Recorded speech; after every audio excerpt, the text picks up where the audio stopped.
একমোডেটেড tutor. অসমত আপোনালোকে জানে ৰাজ্যখনত কেইবা প্ৰজাতিৰো টিউটৰ আছে।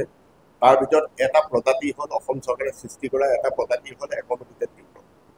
একমোডেটেড টিউটৰসকল আমি এনেকুৱা, আমি দুবাৰ নিযুক্তি পত্ৰ পালোঁ চৰকাৰৰ পৰা।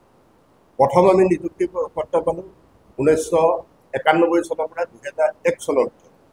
সেইখন নিযুক্তি পত্ৰ আমি পালোঁ শিক্ষক হিচাপে, আৰু সেই নিযুক্তি পত্ৰখন পোৱাৰ পিছত আমি 10-12 বছৰ কাল অসম চৰকাৰৰ পৰা আমি বেতন লাভ কৰিলোঁ। তাৰপিছতে হঠাৎ অসম চৰকাৰে আমাৰ বেতন বন্ধ কৰি দিলে, আমাক অনিয়মীয়া আৰু অবৈধ ঘোষণা কৰিলে। যদিও আমাক অনিয়মীয়া অবৈধ ঘোষণা কৰি আমাক বেতন বন্ধ কৰি দিলে, কিন্তু আমি বিদ্যালয় এৰা নাছিলোঁ। আমাৰ প্ৰত্যেকজন শিক্ষকে নিয়মিতভাৱে বিদ্যালয়ত পাঠদান চলাই আহিছিলে বিনা বেতনেৰে। প্ৰায় 12-15 বছৰ 20 বছৰ কাল আমি বিনা বেতনেৰে বিদ্যালয়ত পাঠদান কাৰ্যসূচী চলাই থাকিলোঁ, মানৱ সম্পদ সৃষ্টি কৰিলোঁ। বৰ্তমান আমি পঢ়ুৱা ছাত্ৰ ছাত্ৰীও বহুত ডাঙৰ ডাঙৰ চাকৰি পাইছে, কিন্তু আমি আজি এই অৱস্থাত আছোঁ। অতি দুখ লগা কথা। বাৰু যাই কি নহওক, আমি সেই সময়ত তেনেকৈ আমি বিদ্যালয়ত পাঠদান বিনা বেতনেৰে কৰি থাকিলোঁ, আৰু চৰকাৰৰ ঘৰত আমি বিভিন্ন হেঁচা প্ৰয়োগ কৰি আহিছিলোঁ, বিভিন্ন উপায়েৰে বিভিন্ন কৌশলেৰে। কেতিয়াবা আমি প্ৰতিবাদ কৰিছিলোঁ, কেতিয়াবা অনুনয় বিনয় কৰিছিলোঁ, কিন্তু সেই সকলোখিনি শেষত 2001 চনৰ 30 জানুৱাৰী তাৰিখে 2021 চনৰ ভুল হৈছে 2021 চনৰ 30 জানুৱাৰী তাৰিখে অসম চৰকাৰে আমাক গুৱাহাটী খানাপাৰাত নিযুক্তি পত্ৰ বিতৰণ এক অনুষ্ঠান আয়োজন কৰি সেই নিযুক্তি পত্ৰ বিতৰণ অনুষ্ঠানত আমাক পুনৰ নিযুক্তি পত্ৰ এখন প্ৰদান কৰিছে।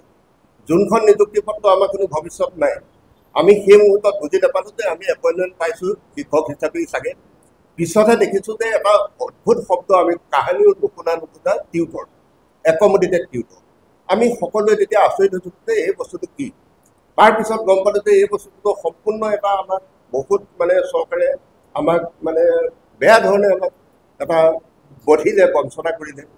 আমাক শিক্ষকৰ ঠাইত একমোডেটেড টিউটৰ বনালে। তথাপিতো আমি নিযুক্তি পত্ৰখন ল'লোঁ। সেই নিযুক্তি পত্ৰ বিতৰণ অনুষ্ঠানত মুখ্যমন্ত্ৰীয়ে আমাক দুটামান কথা আশ্বাস দিছে।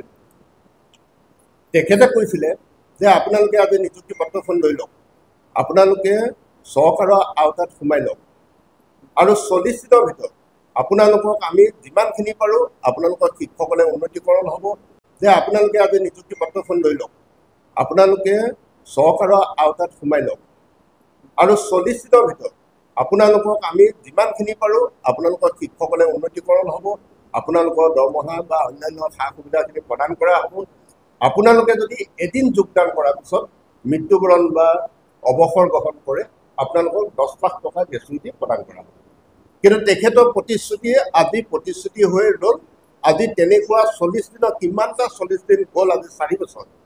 সেইটো আপোনালোকে ভাবক, বা ৰাইজৰ বিচাৰ্যৰ বিষয়ে ৰাইজে ভাবক যে কিমানটা 40 দিন গ'ল। কিন্তু আজিলৈকে মুখ্যমন্ত্ৰী মহোদয় তেখেতক আমি 4টা বছৰ অনুনয় বিনয় কৰি অহাৰ স্বত্তেও আজি তেখেতে আমাক সমস্যা সমাধান কৰা দূৰৰ কথা, তেখেতে আমাক সাক্ষাতো নিদিলে। আমি তেখেতৰ সাক্ষাতৰ কাৰণে কিমান দিন লাগিলেও শিক্ষা বিভাগলৈ আমি গুৱাহাটী অহা যোৱা কৰি আমাৰ 10,000 টকা 10,800 টকা বেতনৰ পৰা আমি পাকেটত খৰচ কৰি গুৱাহাটী তাঁতপাতি কৰিলোঁ। আমি 4 বছৰ এটা উত্তৰ নাপালোঁ। নাই আমাক মুখ্যমন্ত্ৰী মহোদয়ে সাক্ষাৎ দিছে, নে আমাৰ এটা সমস্যা কিবা সমাধান কৰিছে।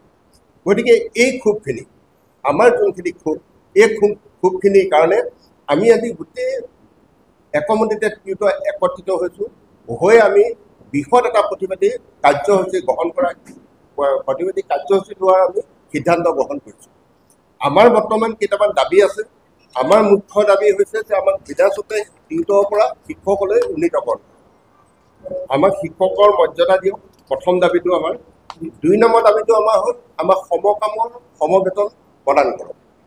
3 নম্বৰ দাবীটো হৈছে যিটো সময়ত মুখ্যমন্ত্ৰী মহোদয়ে আমাক ঘোষণা কৰিছিলে 10 লাখ টকা গ্ৰেচুইটি দিব অৱসৰ বা মৃত্যুবৰণ কৰাসকলক, সেই 10 লাখ টকা গ্ৰেচুইটি তেখেতে আমাক প্ৰদান কৰক।